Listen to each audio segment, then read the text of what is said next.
Buenos días para todos los compañeros desde la circunscripción judicial del Estado Carabobo. Un saludo para todos. Es un orgullo y un placer para nosotros poder compartir en este momento con todos ustedes en el foro sobre actos administrativos referidos a la nulidad y, por supuesto, el tema importante que es de avanzada como es la telemática. Nosotros acá hemos intentado hacerlo en varias oportunidades, pero pues hemos logrado participar hoy en este importante foro con los compañeros contencioso administrativo, contencioso tributario, laboral, agrario y por supuesto LOGNA. Es importante destacar que estas herramientas que nos está brindando el Tribunal Supremo de Justicia a través de nuestra alma mater, del doctor Gustavo Amori, es un medio de compartir conocimiento y estar comunicados siempre todos los estados. Muchísimas gracias, un placer tenerlos en Carabobo, aunque sea en telepresencia, en teleconferencia, pero estamos ya unidos. Como siempre digo, unidos somos más, todos somos uno. Muchas gracias, buenos días, un placer. Bienvenidos a este conversatorio del Foro de Actos y Procedimientos Administrativos. Corresponde a partir de este momento disfrutar de los jueces y juezas que han sido seleccionados a los fines de transmitirnos nuestro vasto conocimiento en la materia que nos ha tocado el día de hoy. En nombre del ciudadano magistrado Michael Moreno, presidente del Tribunal Supremo de Justicia, de la ciudadana magistrada suplente doctora Carmen Eneida Alves, jueza rectora del Estado Carabobo y presidenta del Circuito Judicial Penal, a las autoridades y demás funcionarios de la Dirección Administrativa Regional, a los funcionarios judiciales y administrativos que nos acompañan el día de hoy. Hay una actividad que está bajo las directrices de nuestra alma mater, Escuela Nacional de la Magistratura. Sin más preámbulos, tengo el privilegio de presentarles al grupo de ponentes por el Estado Carabobo, conformado por jueces y juezas de destacada trayectoria, lo cual reviste un reto muy particular para mí de poder hacer el resumen de sus respectivos currículos.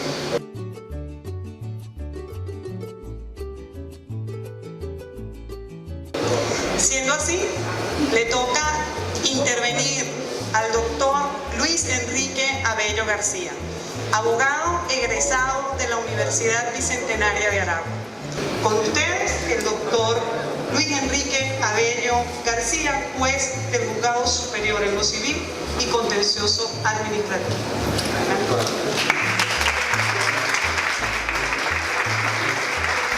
Bueno, buenos días, señores jueces, señores compañeros, colegas, funcionarios, pueblo también del Estado Carabobo. Felicitaciones a nuestra compañera Carmen, que está de cumpleaños el día de hoy. Salud eterna para ella y para todos. Bueno, realmente el punto que quiero conversar con ustedes, para verlo de esta forma, es la nulidad de los actos administrativos. Pero nuestra sala política administrativa ya ha emitido pronunciamiento a lo que se refiere de estos actos administrativos a través de medios electrónicos. ¿Ok? Ya está colocada una presentación la cual está disponible para que ustedes puedan disponer de ella y se preparó para que no fuera abarcada en 10 minutos. Voy a intentar hacerlo lo más rápido posible y precisar el punto para que hablemos especialmente el punto de las notificaciones que de una u otra forma terminan de dar la eficacia de los actos administrativos, con el objeto de garantizar el derecho a la defensa y el debido proceso. ¿Okay? Ubicarnos allí y colocar el ejemplo del pronunciamiento de la sala político y de nuestra norma, la ley de infogobierno que ya la mencionaron, asimismo la de la ley orgánica del Tribunal Supremo de Justicia, que a través de ella cada una de las salas puede dictar las resoluciones respectivas a objeto de regularizar todo lo que se refiere al uso de medios electrónicos. Y vamos a partir de allí una base constitucional y que ustedes lo tomen y disculpen lo rápido de ello, pero vamos a enfocarlo. Adelante. Realmente vamos a hablar de dos sentencias, entre una de ellas una querella funcionarial que busca la nulidad en lo que se refiere al cuerpo de policía del Estado de Carabobo, que ha utilizado como medio de notificación la Gaceta Oficial, documento autorizado e instrumentado a través del ordenamiento jurídico como válido y cierto para publicación de actos de efectos generales, pero pareciera a través de la doctrina que hay una contradicción en lo que refiere a efectos particulares. La agenda que vamos a tener para eso, vamos a hablar de una sentencia, un fundamento jurídico doctrinario, un fundamento constitucional, un fundamento telemático y luego vamos a cerrar con una sentencia de la sala político en lo que se refiere a estos medios electrónicos. Con el objeto de ser bastante andragógico, quiero solamente colocar un ejemplo para que no nos sujetemos a esa parte adjetiva. El mejor ejemplo de esto: al tomar su teléfono celular y usted va a la banca, usted facilita sus datos, número telefónico y correo electrónico. Todos los mensajes que a usted le llegan por ahí, dependiendo de su disponibilidad presupuestaria, depósito de nómina, lo recibe usted a través de ese medio. Es considerado válido, autorizado por la Superintendencia Nacional de Banca. Eso fue a través de un pronunciamiento que hizo en su oportunidad el Ministerio de Planificación y de la Banca Pública. Ese es uno de los ejemplos. Puedo colocarles otro. Vamos a irnos para ir aplicando este conocimiento. SAIME. Fácilmente, a través de los usuarios, usted recibe la información para poder usted obtener una cita válida cierta. Por colocar unos ejemplos, recibe una información. CNE, constancia de residencia, documento válido y requerido a nivel nacional e internacional para usted inclusive poder tramitar cualquier tipo de documento. Esos son solamente 3 ejemplos, sin llegar a colocar lo que se corresponde a materia punitiva, que es la parte tributaria, que tendríamos que ir al CNA, y también la parte obligatoria a través de la Contraloría. Ejemplos válidos como estos hay en lo que se refiere a través del uso de medios electrónicos. Y lo interesante de este punto, gracias doctor, es la notificación, porque pienso de allí que al estar usted el conocimiento de ese acto administrativo, usted inicia su derecho a la defensa y el debido proceso, que es de orden constitucional. Y si vamos a hablar de orden constitucional, vamos a tocar el título 1 de nuestra Constitución, que son los principios fundamentales, que tiene 9 artículos muy válidos, pero dentro de ellos tiene garantía, tiene valores y tiene principios. Adelante. Ok, se refiere a una nulidad, indudablemente se refería a un expediente que estuviera en nuestro tribunal. Adelante. Los vicios alegados en el derecho a la defensa del debido proceso, y de ahí se deriva la notificación de esa providencia para darle una nulidad que fuera absoluta o relativa por no tener conocimiento de ese acto.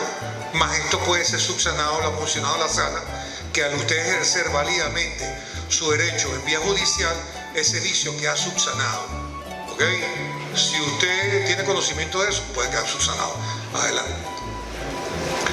Está claramente definido qué se entiende por acto administrativo. Y aquí una pregunta interesante para todos y una manifestación, porque los actos administrativos hablan de la teoría de la voluntad de las partes. Pero la teoría de voluntad inicialmente el administrado. Si usted cuando llega como funcionario, y esa es una propuesta que vamos a elevar, usted llena una serie de requisitos como funcionario. ¿A dónde? Ante la Dirección de Recursos Humanos, el cual se considera cierto.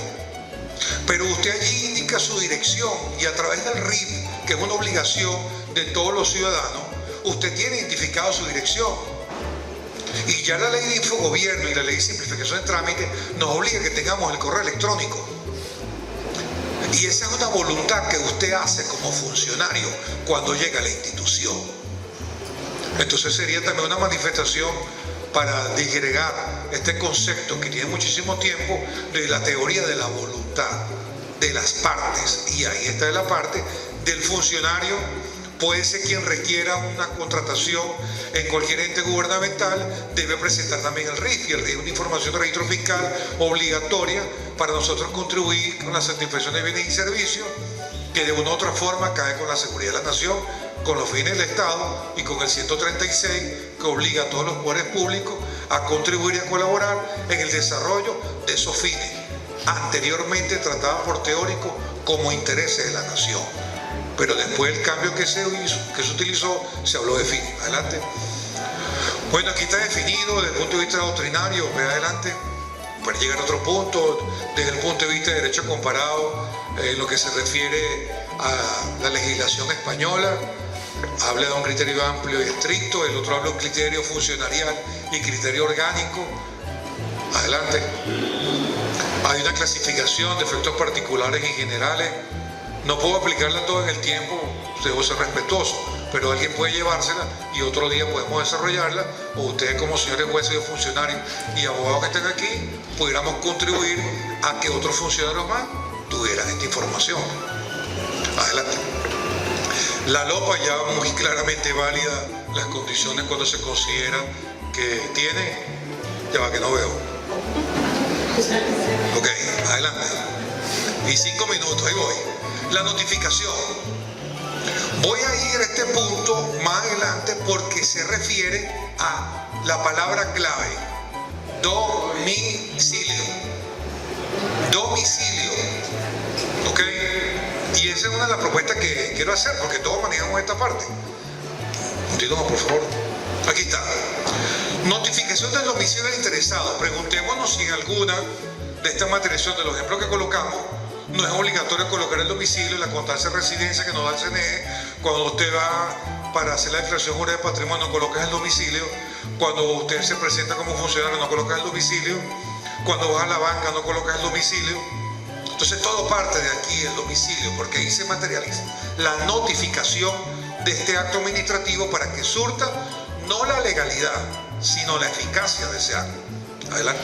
Administrar mejor los recursos. Y un punto importante, también habla de la ley ambiental, que nosotros debemos resguardar y actuar en beneficio de eso. Y el papel, como tal lo mencionó el compañero Amoni, ataca y atenta contra esta parte ambiental. Por eso en los medios electrónicos. Y ellos utilizaron la Gaceta Oficial. Unos dirán, un momento, la Gaceta Oficial de efectos generales. Pero ya vámonos a la ley de informática y telecomunicaciones, que obliga, aquí está uno de los compañeros, que cada uno de los que está aquí debe tener un usuario y un email del computador que tiene en su oficina, porque puede ser objeto de sanciones por su mal uso. Y si es así, realmente, entonces todos los funcionarios que estamos aquí sentados tenemos ese medio de correo electrónico autorizado por usuario. Y la ley de simplificación manda a crear una autoridad única nacional de simplificación de trámite para que cada funcionario cuando llegue y ciudadano tenga su usuario. Pero ya existe, porque todos hacemos una declaración de impuestos sobre la renta y ya ese correo electrónico existe. Solamente quiero motivarlos a que están esas sesiones ya determinadas y bueno, nos queden como una incertidumbre y sigamos desarrollando este tema. Adelante. Creo que me queda un minuto. que es importante llevar al conocimiento del particular o del administrado este acto administrativo. Eso es lo que nos exige. Aquí, en esta sentencia, trataron de impugnar porque no fue notificado y no se le garantizó el debido proceso del derecho a la defensa. Lo que sí es cierto es que después que usted ejerce una actividad procesal en esta vía judicial, se considera subsanado ese vicio. Lo que pudiéramos nosotros empezar por la notificación. Todos los que están aquí deben tener seguramente un correo electrónico. Se fue el agua. Adelante. Voy a seguir. Ya la sentencia se ha pronunciado sobre esto. Es el vicio. Continúa. La propuesta tecnológica viene de parte de la ley de desarrollar la ciencia y tecnología. Adelante. Los principios, y continuando el 2, porque los principios fundamentales del título 1, el 3 lo habla más claramente. Adelante. Habla de la promoción de la prosperidad y bienestar del pueblo y garantía de los principios, derechos y deberes reconocidos y consagrados en esta Constitución. Continúen. La Constitución, supremacía constitucional, continúa. 26. Tutela judicial efectiva. En el plan estratégico del Poder Judicial está señalado en lo que se refiere a tutela judicial efectiva, pero verdaderamente como yo hago y materializo esta tutela judicial efectiva. Es una obligación nuestra, lo dice el 141, todos los funcionarios deben aplicar los principios de celeridad, eficacia, transparencia, a que ya se ha mencionado en distintas salas sobre que los medios electrónicos hablan de la transparencia, porque tienen acceso a todos los seres humanos. Adelante. El 136, hablábamos de esto, continúa. 110, aquí nos parte, que es la base constitucional de los medios tecnológicos. Continúa. El Ministerio de Ciencia y Tecnología, promoción y división de invenciones e innovaciones populares, propiciando la transformación de los procesos, para que logre un impacto socioeconómico y social. Si nos vamos al artículo 299, a lo que se refiere, me queda creo que un minuto, ya me están diciendo. Pasa ahí, voy a pasar varias páginas. Aquí está la ley de infogobierno, habla de esto, disculpen, la verdad. Avanza. Ok. Ah, mira, la Autoridad Nacional de Simplificación, vean lo que es esto, fijar un domicilio electrónico obligatorio para la notificación de comunicaciones o actos administrativos. Ya la ley existe sobre esto, pero se fundamenta en el domicilio, y es interesante que nosotros pues empezamos a describir y a definir lo que quiere significar domicilio. Lo utilicen en la parte mercantil. Nuestro compañero que está aquí en la parte civil pudiera hablarnos de eso bastante, y otro señor juez. ¿Cuánto? Tiempo vencido, como dice. Bueno, pasa la penúltima página, compañero, para cumplir aquí la orden. Mira, aquí está. El ejemplo, para concluir, para que vean que nuestra sala se ha pronunciado. Este es un ejemplo de Cadivi, que gracias a mis relatores allá y los asistentes que hicieron ese trabajo de investigación, lo cual lo agradezco, porque también todo esto no es del juez, también es de su equipo de trabajo, y hay que reconocerlo, y así tiene que ser. Fíjense, los medios utilizados por la Banca Nacional para operaciones autorizados por la Superintendencia de Bancos, el ejemplo que les puse. Pasa, por favor. Esta es la sentencia de Cadivi. Continúa. Ok. No pretende la sala sino regularizar los medios electrónicos. No pretende eliminarlo, sino regularizarlo. Pero ¿qué dijo interesante? No debían contener, no pueden hacer la respuesta de un correo electrónico por Cadivi a otro, no debe llevar, esto es importante, la legalidad de forma y fondo del acto administrativo. Y esos vicios, los dice la sala, que no deben ser atacados a través de esos vicios, porque el objeto final de esa notificación se consiguió que tú entiendas que te fue negado o te fue aceptado. Adelante. Y en la sala penal autorizó para el uso de medios electrónicos. Y este es un ejemplo válido que pudiéramos empezar a iniciar nuestros caminos a través de las notificaciones. Porque si las personas cuando van a entregar un expediente para una contratación tienen ciertos requisitos y en la banca también hay que entregar ciertos requisitos, no es descartable que cuando aparece el registro comercial de la empresa aparece el RIF. Y cuando usted entrega también una solicitud, entrega la copia de la cédula y el RIF, y es obligatorio el domicilio y el correo electrónico. Entonces ese es el aporte humildemente que quería hacer los compañeros. Disculpen lo corto, pero adelante, se me cuidan. Buenos días.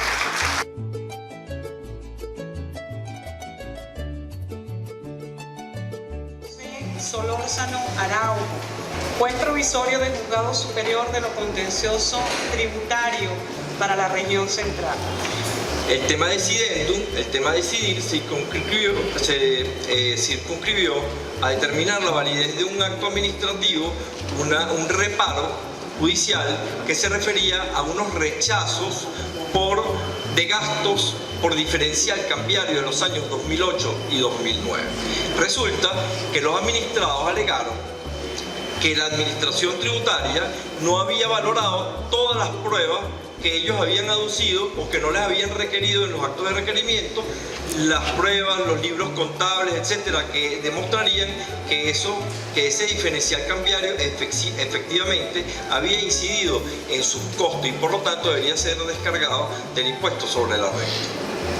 Resulta que cuando yo entro a analizar la sentencia, me doy cuenta que el administrado tuvo efectivamente toda la oportunidad para defenderse y que no necesitaba del requerimiento de la administración tributaria, sino que ellos mismos podían haber consignado, promovido esas pruebas, esos libros contables y todas las pruebas que consideraran pertinentes para demostrar que precisamente ese diferencial cambiario incidió en sus costos. Pero más allá, resulta que nosotros, los jueces contencioso administrativo y contencioso tributario, tenemos lo que llaman poderes inquisitivos. Nosotros decimos que tenemos como una especie de supercapa, como una especie de superpoderes. ¿Por qué? Porque nosotros podemos ir más allá de lo que las partes piden. Es decir, sin que se considere que hay incongruencia, sin que se considere que hay extra petita o ultra petita.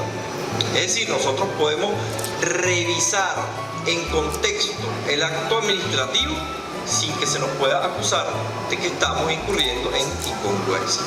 Con esa facultad yo revisé ese caso y me di cuenta que es injusto para el erario público que una persona que sencillamente en el año 2008-2009 debía pagar 20 millones de bolívares como impuesto al fisco nacional y que para aquel momento consistía, si lo veíamos en cambio oficial, 5 millones de dólares, si lo veíamos en el cambio paralelo era 1.5 millones de dólares y para el momento actual en el cambio negro ya es casi un poquito más de $1.000.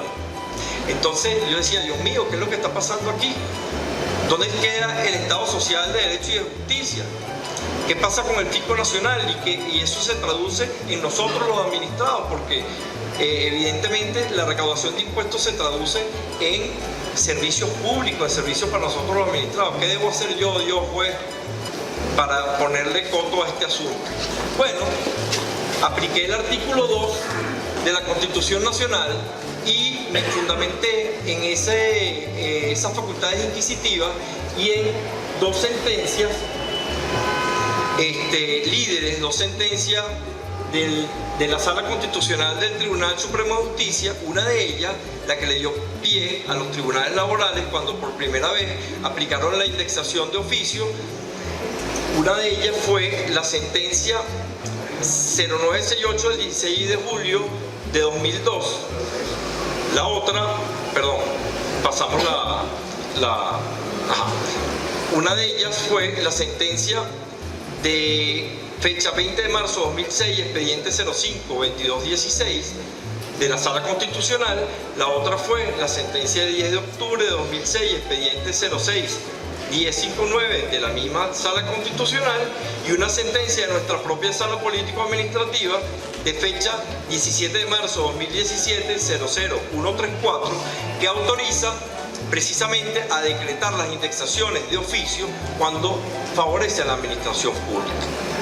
Entonces me puse a revisar y conseguí algo más allá, que es una sentencia de la Sala Constitucional del Tribunal Supremo de Justicia número 1641 de fecha 2 de noviembre de 2011, la cual hace referencia a cuando las contrataciones están realizadas en moneda extranjera, en este caso en dólares, deben ser ajustadas a la tasa cambiaria del momento del pago, pero pagaderas en moneda de curso legal, es decir, en bolívares, porque estamos en Venezuela. Entonces hice una motivación previa a la decisión, utilicé el artículo 2 de la Constitución Nacional, utilicé esas facultades inquisitivas del juez superior contencioso tributario, utilicé estas sentencias líderes de nuestro máximo tribunal y fallé diciendo que el contribuyente debería pagar la indexación. ¿Qué es la indexación? La indexación no es otra cosa que una manera de conservar el poder de compra. Es una manera de conservar el poder adquisitivo de la moneda a través de índices. En este caso, índice de precio al consumidor, índice inflacionario y más allá, como se trataba de contrataciones en moneda extranjera, porque se trata de costos o pérdidas por diferencial cambiario, apliqué el ajuste en moneda extranjera. ¿Qué hice? Le dije claramente, para no dejarlo solo en manos de los expertos, sino que de una vez esa sentencia se bastara por sí misma. Le dije de una vez, cuando los expertos vayan a hacer la experticia complementaria del fallo, lo único que van a hacer es ajustar esa cantidad de dólares que de una vez quedaron definidos en la sentencia al cambio oficial paralelo para el momento del pago definitivo. De esa manera, pues, se sentó una sentencia que por primera vez en materia tributaria indexa de oficio. Debo aclarar lo siguiente: todo lo que es nuevo causa un poco de miedo. Yo me imagino que ustedes, los laborales, cuando empezaron a decretar las indexaciones de oficio, los verían como una especie de Cristóbal Colón, como una especie de loco, ¿no? Pues no. Nosotros estamos en un estado moderno, tenemos que atrevernos, tenemos que dar el ejemplo para poner aquí en alto la justicia de Venezuela. Esa es la primera sentencia. La segunda la voy a explicar de una manera más breve. La segunda sentencia se trata del poder originario tributario que tienen los municipios, es decir, las facultades que tienen los municipios para crear sus propios tributos, para recaudarlos y para invertirlos. Bueno, esa facultad tributaria dada por la Constitución Nacional de la República Bolivariana de Venezuela y por la Ley Orgánica de Régimen Municipal tiene sus limitaciones. Limitaciones dadas por los principios generales de derecho tributario. ¿Cuáles son? Precisamente la no confiscatoriedad, el principio de justa distribución, el principio de la proporcionalidad de los tributos, el principio de legalidad, que está establecido en el artículo 317 de nuestra Constitución, y precisamente el principio de legalidad tiene una vertiente que es la territorialidad. Resulta que el municipio de San Diego, del estado Carabobo, creó unos artículos que era el 79 de la ordenanza del año 2009 y el 80 de la ordenanza del año 2012,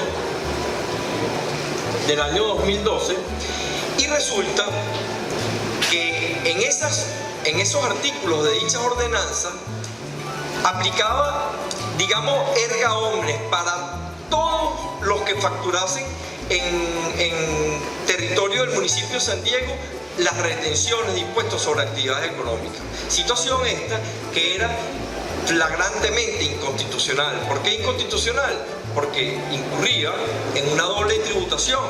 No solamente estaba pechando a empresas que tenían su sede en el municipio de San Diego, empresas proveedoras de servicios industriales o de obra que prestaban sus servicios en el municipio de San Diego, concretamente a la empresa Macro, sino que además pretendían pechar a empresas que tenían sus domicilios permanentes en otros municipios.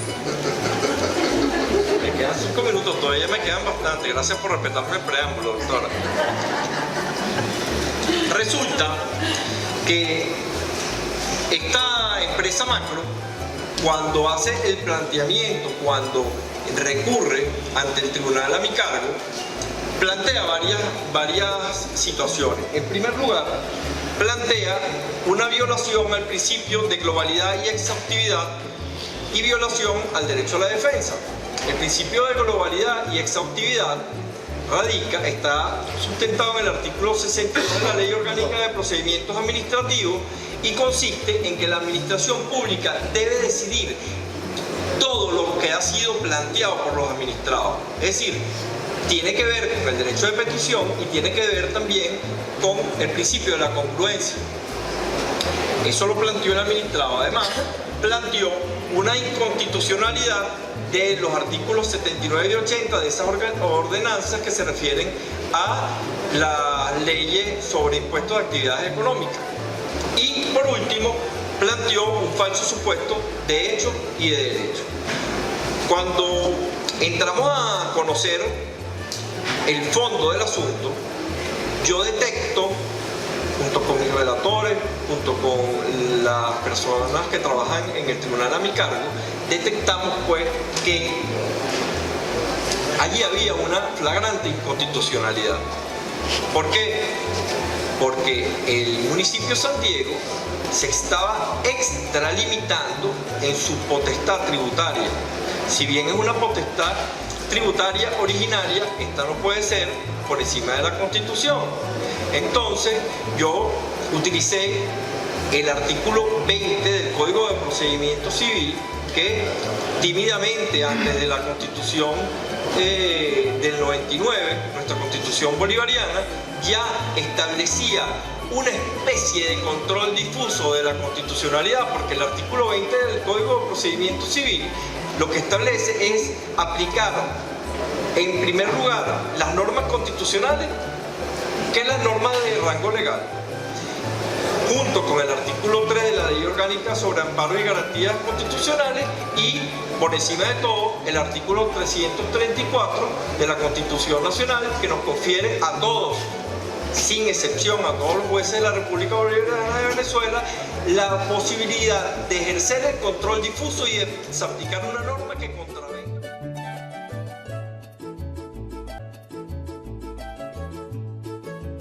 Fuerza que tiene la tarifa legal, acuérdense del artículo 395 del Código de Procedimiento Civil, cuando nos señala son medios válidos en juicio lo que establece esta ley, el Código Civil, y la prueba libre. En este caso no, en este caso es la prueba tarifada, porque tiene el mismo valor probatorio de haber incorporado una copia que no ha sido impugnada dentro del proceso. Y por lo tanto se releva del debate, es decir, queda como un hecho fijado dentro de la controversia.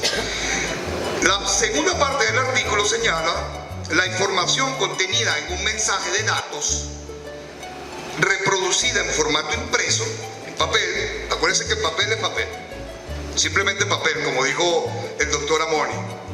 Aquí está el papel. Cuando le incorporamos al papel lenguaje, se llama grafía. Esta es la grafía. La grafía le da sentido, continuidad a una expresión de lenguaje que no es otra que la tinta y las oraciones a través de su incorporación en el papel. Entonces, la parte final del artículo de la Ley de Datos y Mensajes Electrónicos señala que reproducido en formato impreso, el correo, para reproducirlo debemos extraerlo del software. Y del software se extrae a través, por supuesto, ustedes señores, tan claros, estimados alumnos y jueces, se extrae a través de la impresión, de la grafía. Y para imprimir la grafía y traerlo como prueba, debemos acompañarlo de una experticia, de alguien que nos señale, efectivamente, que tenga el dominio técnico de podernos señalar, ese es un correo electrónico que emanó de tal oficina y que llegó a tal dirección y que usted lo imprimió y constituye efectivamente un medio eficaz de justicia probatoria. Los jueces civiles lo saben. Ahora, en materia de oferta, eso no me lo debería de contar, en materia de oferta, el perfeccionamiento de la voluntad de las partes en un contrato puede hacerse desde el punto de vista electrónico. Acuérdense aquel principio de que no hay nada por encima de la voluntad de las partes. Las partes se ponen de acuerdo y, por supuesto, a través de un medio electrónico aceptan las condiciones del contrato. Esto tendrá que, por supuesto, analizarse. Ahora bien, después de haber probado los alegatos, el recurrente señala los artículos 25, 49, 305 de la Constitución y el 94 de la Ley Orgánica de Procedimiento Administrativo, que se refiere al recurso de reconsideración. ¿Qué hacemos entonces? No. ¿Qué hacemos entonces? No me molesté, no, mentira. ¿Qué hacemos entonces? Analizamos los alegatos de la Constitución cuando él señala que se han violado dos elementos esenciales de nuestra Carta Fundamental, elementos materiales de acceso a la justicia. Uno, la tutela judicial efectiva. Señores, la tutela judicial efectiva no es solamente el acceso. Hay que entender en este momento histórico del ejercicio del derecho que aquella pirámide de Kelsen que nosotros estudiamos cuando estábamos en primer año de derecho, en fundamento de derecho público, se invirtió. Es decir, la Constitución no baña el ordenamiento jurídico, la Constitución lo construye desde abajo hacia arriba, lo construye, y como lo construye es que usted ha tenido la posibilidad de ver que una persona en una prueba penal puede evacuar un testigo a través de un medio electrónico, porque lo que nos interesa es la verdad. Y a la verdad le damos forma jurídica, y esa forma jurídica se la damos a través de la teoría kelsiana de en vez de bañar, construir. Y así fueron los alegatos, ¿no? El 25, 49 y el 305. El 305 era otra cosa que la soberanía alimentaria dijo: si usted no me da la divisa para yo traer mi máquina, usted estaría violando la soberanía alimentaria. Pues no es así. ¿Por qué? Estaría violando la soberanía alimentaria y estaría violando el artículo 61 de la Ley Orgánica de Procedimientos Administrativos, que no es otro que el interés general. Pues el maestro de Sola, argentino procesalista, ha señalado en un sinnúmero de oportunidades, yo me inscribo en esa tesis, que el interés general o el interés colectivo o el interés público no es otra cosa que la suma de los intereses coincidentes de todos nosotros y de los intereses comunitarios, por decirlo de alguna manera. Y traer una máquina para incrementar la producción en un momento determinado no es la suma de los intereses comunitarios. Por favor, la siguiente. Ya lo dije, ya lo dijimos. El Estado Democrático de Derecho y Justicia. Ok, la telemática. ¿Qué es la telemática? Telemática es comunicación y transmisión de datos a través de la comunicación. La comunicación en el siglo 2000, en el siglo XXI se expresa de diversas maneras. Desde el teléfono celular, cuando enviamos un WhatsApp, que en algún momento puede ser un WhatsApp imprudente, como desde el momento en el cual enviamos un correo o enviamos una fotografía, lesionamos el honor y la reputación de una dama porque mandamos una foto inequívocamente enviada. Cuando tenemos los grupos, por ejemplo, tenemos los grupos, entonces de repente queremos mandar una palabra indecente a alguien y se la mandamos al grupo menos indicado. Bueno, eso también es comunicación telemática, y eso es lo que esta gente había señalado. Hemos señalado que a través de un correo electrónico ustedes me informaron que no me iban a aprobar las divisas, y el alegato fue: el correo electrónico no me va a servir para que usted me diga, administración, yo quiero continuar con el procedimiento de asignación de divisas, por dos elementos: me violaste el debido proceso y estás violando la seguridad alimentaria de la gente. Expliqué ya lo que es el interés general y ahora expliqué también lo que es el debido proceso a la luz de la Constitución. Cuando dije la tutela judicial efectiva no solo comporta el acceso, comporta otras garantías: la garantía al tiempo procesal, la garantía a la sentencia congruente, no una loquera, sino congruente. ¿Entiende? A veces uno ve fallos, hay que reconocerlo, estamos en el Poder Judicial, que no tienen, uno dice, bueno, por Dios, ¿qué pasó aquí? Eso pasa, suele pasar, somos humanos, cometemos algún tipo de error. Esa congruencia es indispensable en la tutela judicial efectiva.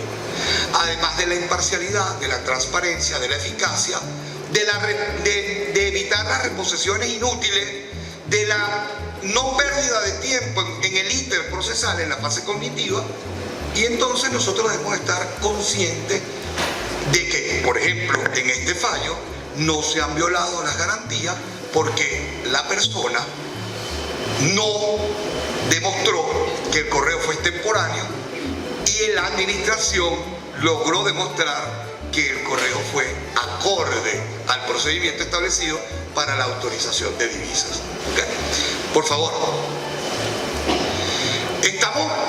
eso es el constructo general de mi pequeña exposición.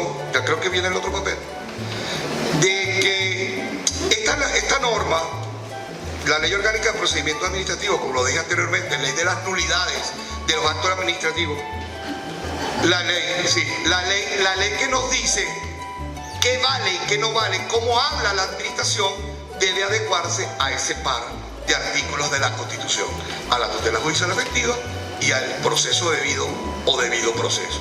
De igual manera, estimados compañeros y amigos, los invito. Ahorita se está abriendo un gran momento histórico jurídico de Venezuela. Deberán constitucionalizarse algunas normas que, como esta, están con el tiempo vencido. ¿Ok? Debemos ponerla en el tapete, y ponerla en el tapete es llevarla a una discusión constitucional. Que pasen buenos días, muchas gracias.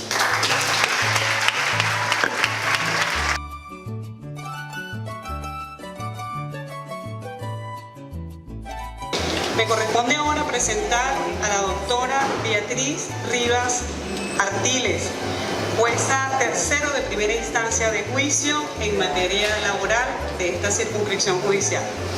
Abogada egresada de la Universidad de Carabobo. Adelante, doctora Beatriz Rivas. Buenos días a todos. Bien, sin mayor preámbulo, dada la presentación realizada por la doctora Gladys Mijares, y sí haciendo énfasis que vamos a hacer un breve recuento antes de entrar en la materia que me corresponde como juez de trabajo, enfocarla con relación al control de los actos administrativos por ante la jurisdicción laboral. En este sentido, cumpliendo las directrices impartidas por la Escuela Nacional de la Magistratura, se procedió a escoger una sentencia dictada por el tribunal a mi cargo, que, como bien saben, esta competencia no data de muchos años, es 2010 hacia acá que la hemos absorbido, y en la cual fallé estando en sede contencioso administrativa laboral. Sin embargo, vamos a hacer un breve recuento sobre el agotado tema ya por los ponentes que me antecedieron. Por favor, Alexander. En lo que constituye el acto administrativo, que ya fue definido por los doctores anteriormente a tenor del artículo 7 de la vetusta Ley Orgánica de Procedimiento Administrativo, como le habían llamado el doctor Rodríguez. Sabemos que la administración pública se manifiesta a través de todas las declaraciones, bien sean de carácter particular o general, que generen algún tipo de derecho ante los particulares, pero debe estar enmarcada dentro de los requisitos establecidos en las leyes. De igual manera, debe estar sujeta a nuestra Constitución. Por eso tenemos todos los requisitos, adelante Alexander, que debe cumplir un acto administrativo al momento de materializarse. Al respecto tenemos el artículo 18, que establece todas las formalidades, que también fue anteriormente acotado por el ponente. Y en el artículo 19 del mismo texto legal encontramos las causales, por favor Alexander, que generan la nulidad absoluta de los actos administrativos. Si se encuentra inmerso un acto administrativo en uno de estos supuestos establecidos en esta norma, son objeto de nulidad absoluta. Establecido ello, teniendo como punto de partida estos antecedentes que ya hicieron los expositores anteriores, por favor Alexander, vamos a entrar, esto es un punto que también ya está agotado. Los actos administrativos tienen control por los particulares o administrados, bien sea en sede administrativa, como le dijeron en las ponencias que vimos por la videoconferencia, en sede administrativa a través de los recursos, tanto de consideración, jerárquico y de revisión. De igual manera, son controlados por los administrados a través del control jurisdiccional, que es donde nos vamos a enfocar en los efectos de mi intervención. Por favor, Alessandra. El control jurisdiccional de los actos administrativos tiene por mandato constitucional, está atribuida la competencia a los órganos de la jurisdicción contenciosa administrativa, conforme se desprende del artículo 259 de la Constitución de la República Bolivariana de Venezuela. No obstante, que dicha competencia se encuentra atribuida por mandato constitucional a la jurisdicción contenciosa administrativa, nos ha sido atribuida a los tribunales laborales a partir del año 2010. Continuemos, por favor. Mediante la sentencia de la Sala Constitucional en el caso central La Pastora, de fecha 23 de septiembre del año 2010, en el cual se atribuyó la competencia de los tribunales laborales para conocer todos los juicios de nulidad que emanen de las inspectorías del trabajo. Dicha competencia fue atribuida en razón de la materia. Más adelante vamos a ver un poco por qué esta competencia nos ha sido atribuida a los tribunales laborales y vamos a traer a colación un poco lo que decía el juez superior en lo contencioso tributario en su exposición. Continuemos, por favor. Esta competencia se mantiene hoy en día igualmente asignada a los tribunales laborales porque ha sido ratificada mediante sentencias posteriores de la misma Sala Constitucional. Continuemos avanzando. A los efectos de la intervención he seleccionado una sentencia que recae en un caso de nulidad de un acto administrativo emanado en un procedimiento de calificación de falta y autorización para despedir a un trabajador. La parte accionante en este caso es del ciudadano Hermes José Mejía Cira. Y la providencia emanó de la Inspectoría del Trabajo Batalla de Vigirima de los municipios Huacara, Diego Ibarra, Toguayo y San Joaquín, disculpen, del Estado Carabobo, en el expediente GB02N 2014-142. La sentencia fue dictada en fecha 15 de diciembre del año 2016. Previo al análisis de la sentencia, quiero hacer referencia a algunos puntos y luego volvemos al tema de la decisión. Por favor, Alessandra. En este caso, que fue sometido al conocimiento del tribunal a mi cargo, la parte solicitante invoca que el acto administrativo se encuentra afectado en su validez por la existencia de un vicio de falso supuesto. Sin embargo, al proceder a revisar las actas procesales y los antecedentes administrativos, como ocurre en todos los tribunales, de igual manera como el personal a mi cargo y el abogado asistente, nos percatamos que existía un error que llamaba mucho la atención en el caso. El accionante alude que no fue tomada en consideración una prueba que le aportó al procedimiento administrativo en defensa de esa inasistencia, como lo fue un reposo médico. La empresa, que en este caso, o la entidad de trabajo que lo constituye Cervecería Polar, procedió a señalar que dicho reposo médico estaba afectado de validez por ser falso. La Inspectoría del Trabajo arriba a la conclusión que el trabajador sí se encuentra en curso en una causal de despido de las establecidas en el artículo 79 de la Ley Orgánica del Trabajo, los trabajadores y las trabajadoras. Como bien sabemos, se establecen todas las causales por las cuales una entidad de trabajo o un patrono puede acudir ante sede administrativa laboral a solicitar una autorización para despedir a un trabajador que está amparado por inamovilidad laboral. A tenor de lo establecido en el literal F de dicho artículo, para que se constituya la causal de inasistencia injustificada al trabajo, esta debe prosperar por 3 inasistencias injustificadas en el periodo de un mes. El reposo que alude el patrono en este procedimiento administrativo estaba referido a 2 inasistencias, que se correspondían a los días 4 y 5 de enero del año 2013.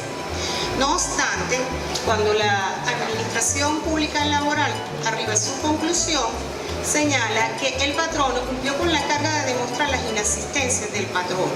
Es decir, para los efectos de la Inspectoría del Trabajo, incurrió en las faltas los días 4, 5 y 6 de enero del 2013, pero resulta que no habían sido invocadas por el patrono. Solamente hacía referencia a 2 inasistencias, por lo cual mal podría existir tal situación en desmedro de la garantía de la inamovilidad que amparaba al trabajador. Continuemos, Alessandro, por favor. En tal sentido, como les explicaba, el actor invocó el vicio de falso supuesto y este se manifiesta, como lo sabemos, cuando la administración al dictar el acto se sustenta en hechos inexistentes, como en el caso de Marcos. Continuemos, Alexander. El vicio de falso supuesto, en la sentencia que yo traje a colación, por supuesto cité dos decisiones de la Sala Político-Administrativa que hacen referencia en la forma como se patentiza dicho vicio. Aquí las tienen en las láminas si alguno necesita la cita. A continuación es la segunda que se cita en la decisión. Continuemos, Alexander. Y estas fueron tomadas en consideración el efecto del falso supuesto. ¿Qué ocurre cuando corresponde al tribunal a mi cargo fallar? Me encontramos ante una situación de incertidumbre. ¿Hasta qué punto podemos extender nuestro análisis? Como bien traía a colación el juez superior contencioso tributario. Si no lo está alegando el trabajador o el accionante en sede jurisdiccional laboral como causal para invocar su demanda o fundamentar su pretensión de nulidad. Resulta que tenemos que ir mucho más allá sin incurrir en otra petita. Al efecto de resolver este caso, que no está en la lámina, yo hice uso de lo establecido en una sentencia de la Sala Constitucional con la ponencia de la magistrada Luis Estela Morales Lamuño, en la cual se estableció que los jueces laborales, como jueces sociales que somos, no podemos interpretar las normas de una manera técnica tan estricta. Debemos apegarnos a la condición de juez social y por ello desplegar dentro del Estado Social del Derecho y de Justicia una actividad más proactiva en aras de resguardar garantías como lo es la inamovilidad laboral, como ocurre en el presente caso. En aplicación de dicha sentencia, continuemos por favor, que ya me va a pasar el otro papelito a mí también. En sede jurisdiccional, por supuesto, haciendo uso de estas facultades que le han sido atribuidas a los jueces laborales, yo concluí en que el acto administrativo ciertamente estaba viciado de nulidad absoluta y declaré procedente la demanda de nulidad interpuesta por el ciudadano Hermes José Mejía Cid. Continuemos. Hacer mención a la potestad del control de la jurisdicción contenciosa administrativa. Esto es un deber, como les estaba citando, ya por mandato de las sentencias de la Sala Constitucional. Los jueces laborales debemos trascender más allá del simple control de la legalidad de los actos administrativos. Continuemos, por favor. La Sala Constitucional, mediante sentencias del doctor Juan José Mendoza Jover, ha establecido que debemos trascender a ese simple control de la legalidad y restituir las situaciones jurídicas que han sido lesionadas a los administrados, a los particulares. En la sentencia traída a colación fueron aplicadas estas dos sentencias del doctor Juan José Mendoza Jover, la siguiente por favor, donde se ratifica el mismo criterio que debemos los jueces trascender más allá y restituir esas situaciones jurídicas que han sido infringidas por la actividad de la administración pública. Continuemos por favor, Alexander. Podemos continuar.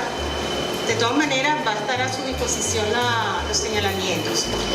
Esta potestad de restituir la situación jurídica infringida también llama mucho la atención. No está en mi sentencia, pero la traigo a colación, que es una sentencia de data no tan lejana del doctor Fernando Damiani Bustillo, donde él hace énfasis que nosotros los jueces, sobre todo en materia de trabajo, dada nuestra condición de juez social, debemos trascender más allá y aplicar de manera inmediata los efectos de una sentencia en la cual se declara la nulidad de un acto administrativo, sobre todo porque violenta condiciones laborales y garantías que están previstas en la Constitución de la República Bolivariana de Venezuela. Continuemos, por favor. No quiero concluir sin antes hacer mención, como decía el doctor Gustavo Amoni, director general de la Escuela Nacional de la Magistratura. El tiempo es muy escaso, pero tenemos mucho camino por andar y la idea es ver cuál es la visión. Yo concluyo que siendo el derecho del trabajo un derecho social y encontrándose el derecho laboral relacionado con el derecho social de justicia establecido en la Constitución de la República Bolivariana de Venezuela, nuestra actuación debe estar delimitada en esa condición de juez social y en consecuencia apegado a la máxima aspiración que tenemos en nuestra sociedad de alcanzar y mantener lo que es la paz social. Muchísimas gracias.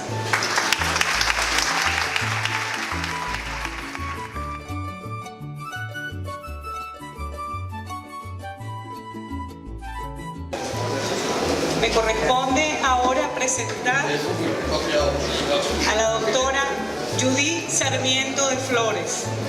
jueza superior tercero del circuito judicial laboral.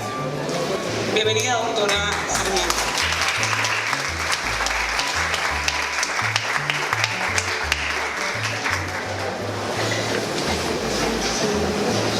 Buenas tardes. Bueno, ante todo, ¿verdad?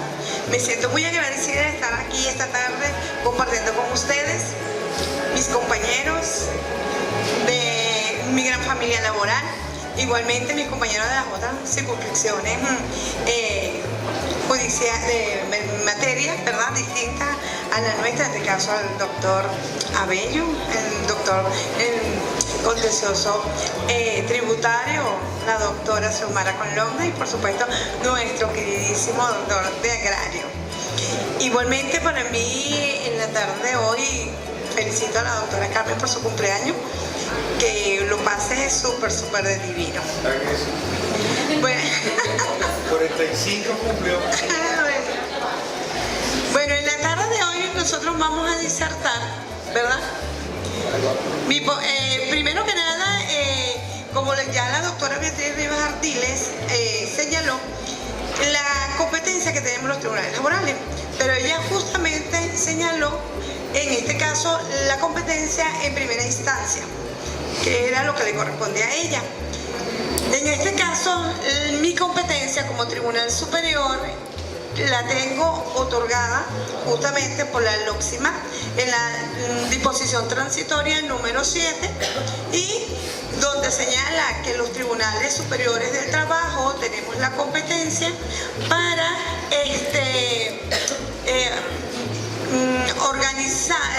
decidir todos los recursos contenciosos administrativos que emanen de la LOCSIMA. Igualmente, esa competencia fue ratificada en sentencia 25 de mayo del 2011 de la Sala Plena, con la ponencia del magistrado Arcadio Delgado Rosales, en el caso que todos conocemos, ¿verdad?, que es el de Agropecuaria Cubacana. A raíz de esta sentencia del año 2011, por supuesto, ha sido ratificada la competencia para los tribunales superiores laborales para conocer todos los actos emanados del INSACER, ya sea por accidente de trabajo, ya sea por enfermedad ocupacional o por sanciones emanadas de las condiciones y medio ambiente de trabajo. Dale, Alexander. El caso que yo traigo a colación en la tarde de hoy es en el expediente N15-384, la sentencia es PJ 14-2016-57, de fecha 9 de diciembre del 2016. Acá la parte recurrente era la empresa, la entidad de trabajo Domínguez y Compañía S.A. El acto recurrido era el contenido del oficio 0115 dictado por la Gerexa Carabobo, adscrito al INSACER, de fecha 11 de marzo de 2015, en los cuales se certificó como una enfermedad ocupacional agravada por las condiciones de trabajo. En este caso, el beneficiario era el ciudadano José Saúl Espinosa Salas. Para ese momento, cuando él va a INSACER a hacerse de la certificación de la enfermedad ocupacional, contaba con 44 años de edad. En esa sentencia, en ese recurso de nulidad alegan solamente dos vicios. El primero, el vicio de nulidad absoluta del acto administrativo por incurrir en falso supuesto. Y el segundo vicio era la nulidad absoluta del acto administrativo por violación del derecho al debido proceso. En cuanto al primer vicio, ellos señalan que la administración al dictar el acto impugnado nada refiere del carácter generativo y concausar de la enfermedad del reclamante, así como la categorización de enfermedad común de la hernia discal. Esta palabra donde señala de la categorización de la enfermedad común de la hernia discal. Hace mucho tiempo el INSACER sacó como, llamemos nosotros, un dictamen donde señalaba que la mayoría de las veces las hernias discales no eran producto de una enfermedad ocupacional, sino que era producto de la actividad común de personas, ya sea en su actividad en su casa, donde hacían trabajo sumamente fuerte, moviendo muebles, cajas, un montón de cosas, y señaló que la hernia era prácticamente una enfermedad común y no una enfermedad con características de salud ocupacional. En este caso es el propio INSACER que reconoce el carácter degenerativo y agravado de la enfermedad que dice que padece el reclamante. Este tipo de enfermedad que padece el reclamante puede ser producto, como ya yo se lo dije, de los quehaceres habituales de las personas que cumplen en sus hogares. En este caso en particular, ellos señalan, ¿verdad?, que el trabajador estaba construyendo su casa. Entonces él, por supuesto, él cargaba cemento, arena, y en esa actividad del común diario, él presentó ciertas molestias a nivel de la columna cervical y lumbar, y la empresa alegó de que eso no era producto de su trabajo, sino producto de esa actividad que le estaba fabricando su casa. En este caso, señala que el informe de investigación de origen de enfermedad fue emitido por el inspector de seguridad, el cual hizo toda la investigación y llevó a la conclusión de que ese trabajador, esa patología que estaba presentando, sí era de origen ocupacional. En este caso, ese señor tenía 44 años para el momento de que fue a la Jerez Aragua. Ellos también alegan de que no se tomaron en cuenta su condición física, como el peso, la talla, al momento de ingresar a la empresa, y que ellos tampoco tomaron en cuenta otras actividades que ese señor hacía antes de entrar a trabajar en Domínguez y compañía. En este caso, ¿verdad?, ese trabajador se desempeñaba como montacarguista y tenía en esa misma condición, era montacarguista, trabajaba toda la jornada y tenía, por supuesto, las condiciones disergonómicas, porque el de paso tenía que las posiciones del cuello, la lateralización, todo el tiempo sentadito, pues la vibración, y que el piso de la empresa tenía ciertas irregularidades, y por supuesto eso tenía más vibración y lo iba a afectar.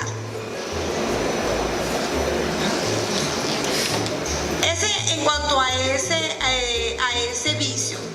En cuanto al vicio de la nulidad absoluta por violación al debido proceso, los representantes de la entidad de trabajo señalaron que para la inspección que hizo el técnico en seguridad, no pudieron ellos alegar ningún tipo de defensas, que no le dejaron presentar ningún tipo de prueba, y que no le dieron un tiempo prudencial para preparar su defensa con la asistencia del letrado en derecho, por supuesto, de su abogado, y ni mucho menos presentar evidencias que pudieran ellos poder librarse de las consecuencias de esa sanción. Sigue, Alexander.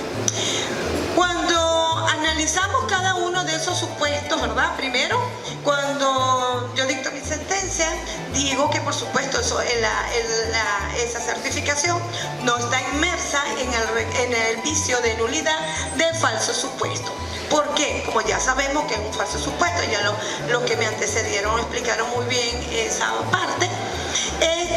Nosotros podemos observar que el funcionario de INSACER, cuando hizo todo el análisis de la investigación, practicó cada una de las fases, llevó, la investigó, estuvieron asistidos de las representantes de la empresa.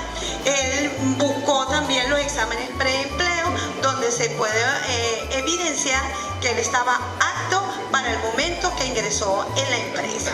Por lo tanto, si estaba apto, no me puedes decir tú que no fue una enfermedad que fue producto o agravada, en este caso particular, por las actividades que él ejercía en la entidad de trabajo.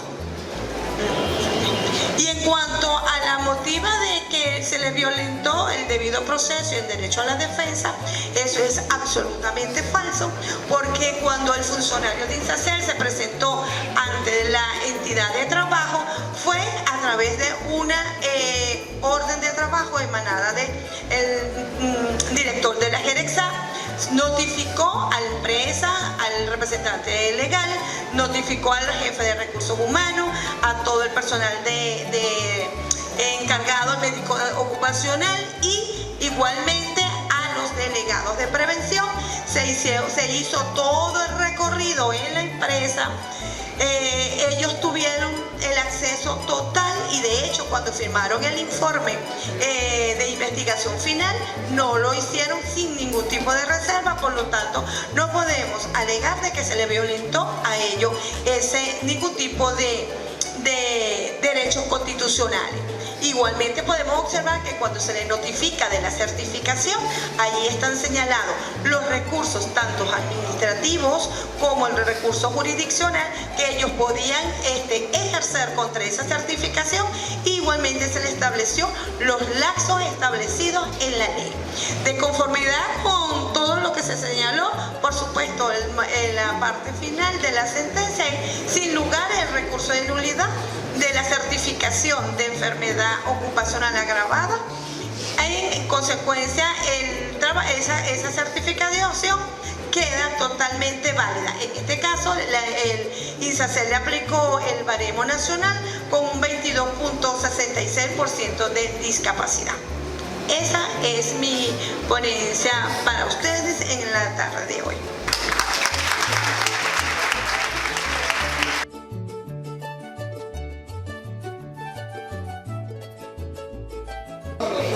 Bien, para continuar con nuestra actividad del día de hoy, le corresponde la intervención a nuestros queridos compañeros del Circuito Judicial de Protección de Niños, Niñas y Adolescentes.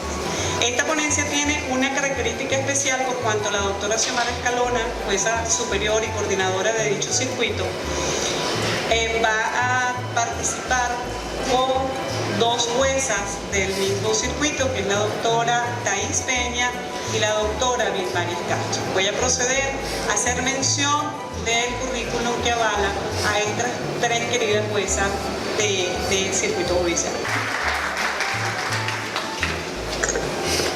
Muy buenos días a todos y todas. En el día de hoy hago extensiva la felicitación por el día del cumpleaños a la magistrada Carmen Eneida Alves en nombre del Circuito Judicial de Protección de Niños, Niñas y Adolescentes. Va a ser un poco difícil si los demás ponentes les costó en 10 minutos hacer su ponencia. Imagínense para nosotros que esos 10 minutos tienen que ser divididos entre 3 ponentes. Entonces vamos a tratar de hacerlo de la manera más práctica posible, dado que el tema del foro es sobre actos y procedimientos administrativos y telemáticos. Si bien es cierto, los tribunales de protección tienen competencia en materia contencioso administrativo, los tribunales de protección conocemos de impugnaciones de aquellos actos o providencias administrativas, especialmente de aquellas derivadas de los consejos de protección. Sin embargo, nosotros, yéndonos un poco más hacia la parte telemática, el uso del recurso de la telemática en nuestros procedimientos, un poco la vivencia del aporte que este fabuloso recurso nos ha arrojado a nosotros en determinados procedimientos. Quien expone conoció de un recurso de apelación sobre el cual le hago una síntesis del caso. Se trata de una solicitud de cambio de residencia que le hizo la progenitora de una niña, quien se disponía a vivir en España. El progenitor se negaba a dar el permiso del cambio de residencia.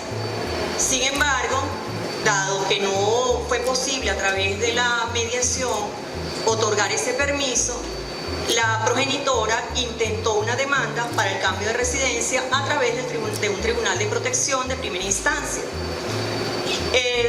Esto conllevó a que en la decisión del tribunal de juicio que conoció el caso, en virtud de que en las audiencias de mediación no se logró la autorización del progenitor para este cambio de residencia, igual que en la audiencia de sustanciación, el tribunal de juicio En el debate, al final del asunto, emite una sentencia donde declara sin lugar la solicitud de cambio de residencia de la niña.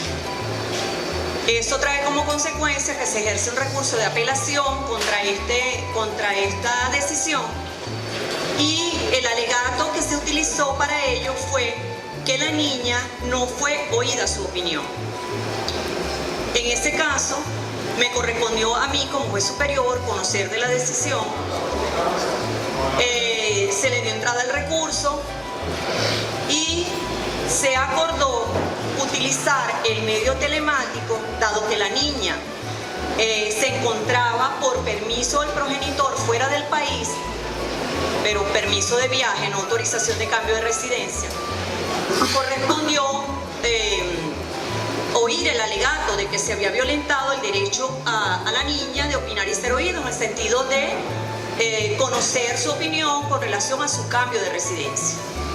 En ese aspecto, el Tribunal Superior decidió solicitar autorización a la Sala de Casación Social para utilizar este recurso. La Sala de Casación Social acordó la autorización, dio la autorización para oír la opinión de la niña en este caso.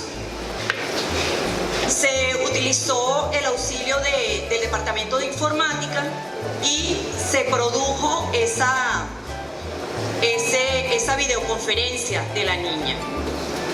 La niña manifestó su opinión diciendo que ella estaba con su mamá, que ella quería fijar su residencia en España porque ella siempre había vivido con su mamá, que iba a ser una situación muy triste para ella si no se le acordaba el cambio de residencia, porque eso obligaría a que la niña se tendría que quedar residenciada en Venezuela con el progenitor, y que ella siempre había vivido con su progenitora.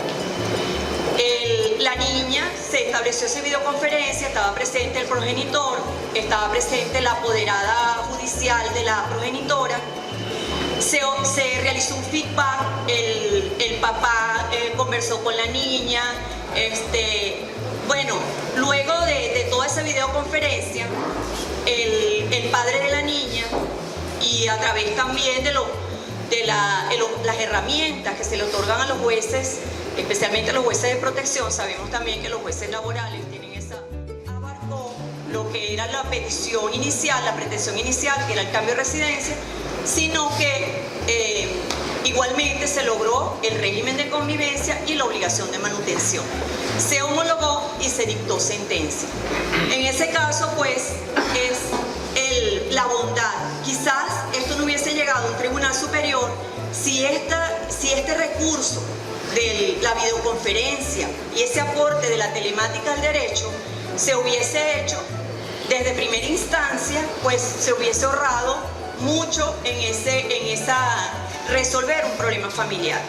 Pues esa es la vivencia y el llamado que nosotros como jueces de protección, y ampliar estos recursos, porque efectivamente quizás se deje de aplicar una recta justicia y la tutela judicial efectiva, como tantas veces lo han señalado aquí los ponentes. Esa tutela judicial efectiva se alcanzó gracias fundamentalmente a ese recurso telemático.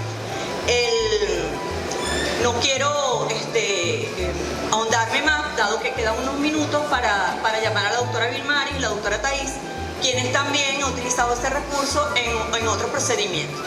Vale destacar que en materia de restitución internacional también el tratado sobre restitución internacional prevé el uso de la videoconferencia en esos casos también como una herramienta para la mediación.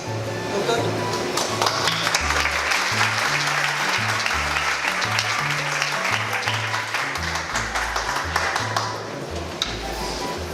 Buenas tardes.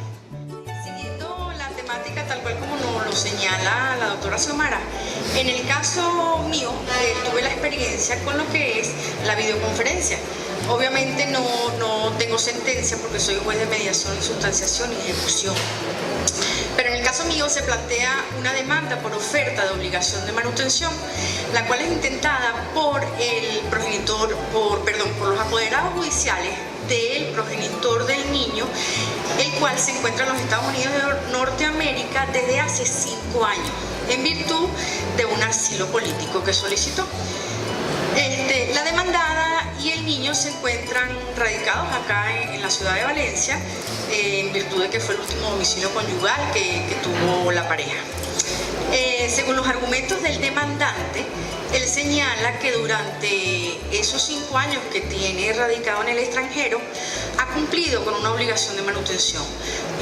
Mensualmente aportaba montos de diferentes cantidades, pero que la señora insistentemente solicitaba aumentos continuos sin estar legalmente establecida esa obligación de manutención. En virtud de eso, a través de sus apoderados judiciales, intenta esa demanda para que quede legalmente establecido.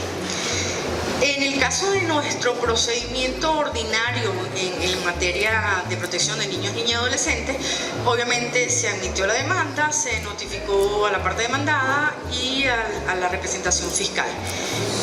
Una vez que constó en auto la certificación, se acordó fijar día y hora para la celebración de la audiencia preliminar en fase de mediación.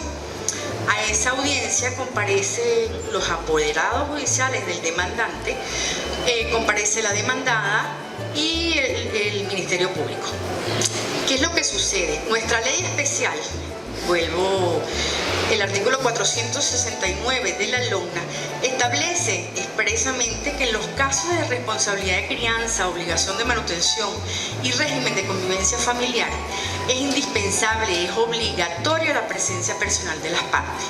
Entonces, ¿hasta qué punto nosotros como jueces mediadores, como jueces que buscamos esa solución de ese conflicto, hay que tomar en cuenta el análisis y la realidad que tiene el expediente? Y el caso cierto es que ese demandante no se encontraba en el país. Entonces, ¿qué hacemos? ¿Extinguimos la causa? O sea, a quien vamos a beneficiar es al niño y al adolescente. Entonces, en virtud de eso, hay que sopesar, que fue lo que hice, sopesar hasta qué punto podíamos solicitar esta tecnología, esta videoconferencia, y por eso elevo la petición a nuestra coordinadora de circuito, la doctora Xiomara, quien a su vez eleva a la sala la petición para que me autoricen a realizar la videoconferencia. La magistrada Marjorie Calderón autorizó esa videoconferencia y se practica en las instalaciones del circuito.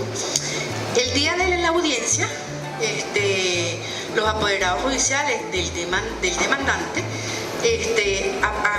trajeron todo el aparataje, las corneticas, el aparato telefónico, y se pudo entablar la conversación.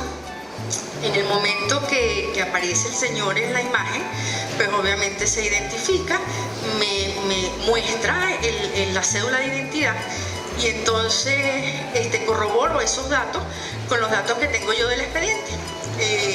Luego le cedo el derecho de palabra a la demandada, es decir, a la mamá del niño, y le pregunto: señora, el señor que está allí, o sea, ¿quién más que ella para decirme si realmente es el padre, no?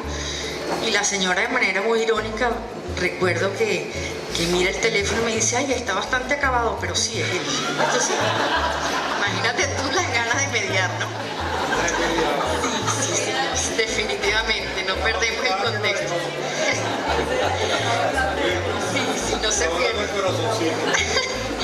Entonces, bueno, después de alrededor de hora y media que estuvimos conversando, pudimos, entre comillas, llegar a un acuerdo, porque realmente las exigencias de la señora era una tras otra, y el señor a todo accedía, hasta que llegó el momento en que, bueno, ya me imagino que no recordaba ella o no pensaba qué más pedir. Pidió patines, pidió una cesta de comida mensual, pidió el dinero aparte que tenía que aportarle mensual. Y entonces me voy yo muy contenta, terminé la mediación, oye, qué chévere. Cuando regreso a la sala, la señora me dice: doctora, me faltó algo. Yo: dígame qué fue. Usted sabe que los aportes que él hacía mensuales no eran constantes, o sea, de repente este mes era un monto, el otro mes era otro. Entonces yo requiero que usted eche para atrás año y medio y entonces ese monto me lo indemnice con año y medio. El señor dijo no, hasta que llegamos. Entonces ciertamente terminamos con la mediación, estamos ahorita en la fase de sustanciación. Yo presumo que el juez de juicio, en el momento que llegue ese expediente, pues utilizará, ¿no?, esta videoconferencia por la importancia, por la eficacia que tiene. Y bueno, en el caso particular mío, pienso que cada vez que tenga la oportunidad de realizarlo, lo voy a hacer, porque hablamos de principio de inmediación, de la realización de los actos procesales, pero nunca tenemos que perder esa calidad humana.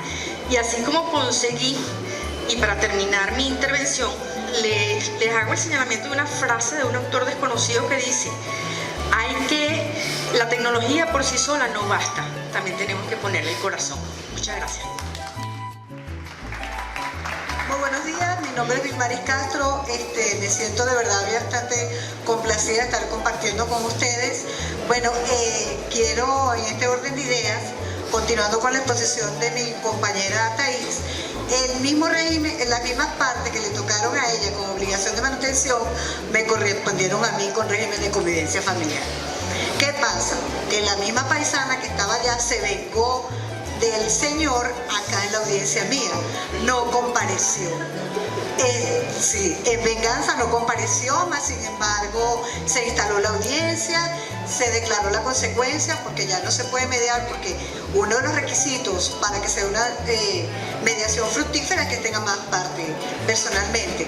Aquí no vinieron, está también en fase de sustanciación y bueno, ahora, la pregunta que me hago yo es la siguiente: cuando toque ejecutar ese régimen de convivencia internacional, ¿será que le mandan un pasaje por avión a la jueza para que traslade a la niña? Interesante la pregunta. Quiero cerrar con esta frase de mi mentor Omar Mora Díaz: caminante no hay camino, se hace camino al andar. Buenos días a todos. Concluido como ha sido el ciclo de ponencias, a partir de este momento disponemos de 10 minutos a los fines de que se formulen las preguntas que han de ser respondidas por nuestro querido ponente. Aquellas personas que quieran participar formulando preguntas, se les invita a pasar aquí al podio a los fines de que la puedan realizar. Repito, a partir de este momento comienza el ciclo de preguntas y respuestas. Cualquiera de los presentes que esté interesado en formularlas, están invitados. Adelante, doctor Mustafa. Muchas gracias, buenos días para todos, buenas tardes, mejor dicho. Bueno, más que una pregunta, es una reflexión. En los primeros años de la carrera de Derecho, nosotros, todos los que estudiamos y los que están estudiando, vimos que es un factor social. Estamos hablando de que produce hechos sociales, produce eventos sociales. Cuando hablamos de que es un producto social, estamos hablando que el derecho es consecuencia de un evento social o de un asunto social. Un ejemplo en donde nosotros pudiéramos ver el derecho en esa primera fase de la que estamos hablando es el tema tributario. Nosotros en los primeros años de la Quinta República tuvimos una legislación que se aplicó con el tema tributario, y esa aplicación de esa legislación generó conciencia tributaria en todos nosotros, en el sentido de que tenemos que pagar impuestos para que se produzca, como decía el doctor Pablo, en beneficios colectivos y sociales para todos, servicios públicos, perdón. Entonces ahí vemos cómo el derecho puede ser el producto o puede producir un hecho social. Nosotros como colectivos, como seres humanos, asumimos la conciencia de que tenemos que pagar impuestos, y eso vino producto de una normativa, de la aplicación del derecho. Puede suceder lo contrario, es decir, que el derecho venga a regular una situación social. En ese caso estamos hablando de la otra faceta. Nosotros vemos cómo hoy en día a nivel internacional se están regulando relaciones homoparentales, y nosotros aquí ya hemos visto incluso alguna sentencia de la Sala Constitucional sobre esa materia. En ese caso, ¿qué papel está haciendo el derecho? Está regulando un hecho social. Nosotros pudiéramos criticar o no estar de acuerdo con ese evento en sí, pero el derecho tiene la obligación de regular la realidad que se está viviendo en la sociedad. Bueno, toda esta perorata que les digo la traigo a colación con el tema de la tecnología. La tecnología está invadiendo todos los espacios de la vida humana, y el derecho no puede ser ciego a esa realidad. Por eso es que nosotros hoy en día estamos empezando a ver cómo la tecnología va a empezar a ser regulada y va a empezar a formar parte en los actos procesales, en actos de comunicación de los actos procesales, que fueron muy bien explicados aquí por todos los compañeros. Entonces, en resumidas cuentas, pienso que este fenómeno de la tecnología, del avance tecnológico y de la invasión de la tecnología en todos los aspectos de la vida del ser humano están siendo recogidos por normas de avanzada que van a regular su desempeño, en el caso del que estamos hablando, en los procesos judiciales.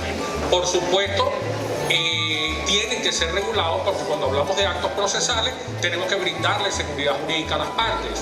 Entonces, si los actos procesales se van a hacer a través de telemática, si los actos procesales se van a comunicar a través de medios electrónicos, si vamos a incorporar pruebas electrónicas a los procesos, todos esos eventos, al ser actos procesales, tienen que ser regulados por las normas para que se pueda brindar seguridad jurídica a las partes, a los justiciables. Muchas gracias. Quiero agradecer la distinción que me ha dado la doctora Carmen Eneida Alves de haber participado, a los ponentes por esa vocación de servicio y de responsabilidad y cumplimiento a pesar de las presiones y el tiempo. Quisiera invitar al podio a nuestra queridísima rectora Carmen Eneida Alves para que tenga a bien cerrar el hermosísimo evento que hemos tenido el día de hoy. Doctora Alves. No me queda que darle las gracias a todos los ponentes, colaboradores, el equipo técnico, informática, asistentes, presidencia, mi gente de presidencia que nunca falla. Dios los bendiga. Este era un reto. Inclusive habrían invitado a otros estados, pero no pudieron participar por problemas de audio, otro tipo de problemas.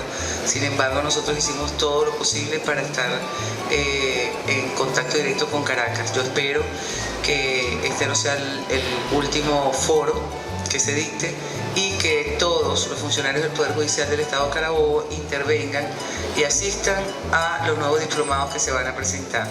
El tema muy importante, porque muchas veces he preguntado, inclusive me han dicho que ni siquiera WhatsApp manejan. Nosotros, esto es tecnología de sexta generación y debemos manejarla. Tenemos página, tenemos Instagram, tenemos Twitter, ahí sale todo lo que participa sale en la página, todo lo que se hace diariamente sale en la página, es a título informativo. Yo les recomiendo que ya vayamos agarrando esos teléfonos, esas redes, la telemática, videoconferencias, y hagamos práctica, porque de ahora en adelante este sistema va a estar entre nosotros. Entonces es bueno que hagamos dinámica con ellos, interactuemos para hacernos ya confiables en el sistema. Les agradecida doctora, la doctora Gladys Mijares, por todo el trabajo que ha realizado, excelente trabajo, al doctor Abello, al doctor Pablo, al doctor José Gregorio, doctora laboral, Lomna, y bueno, ya en los próximos foros ya vendrá penal y vendrán las otras áreas de jurisdiccionales. Agradecida siempre de ustedes, y vamos al campo del saber. Ya fue tiempo de estar inertes en cuanto a lo que es el estudio y el nutrirnos jurídicamente. Cada uno de nosotros vamos entonces todos a ese campo que tantas victorias nos ha dado, el saber. Muchísimas gracias, se les quiere, Dios los bendiga, hasta la próxima.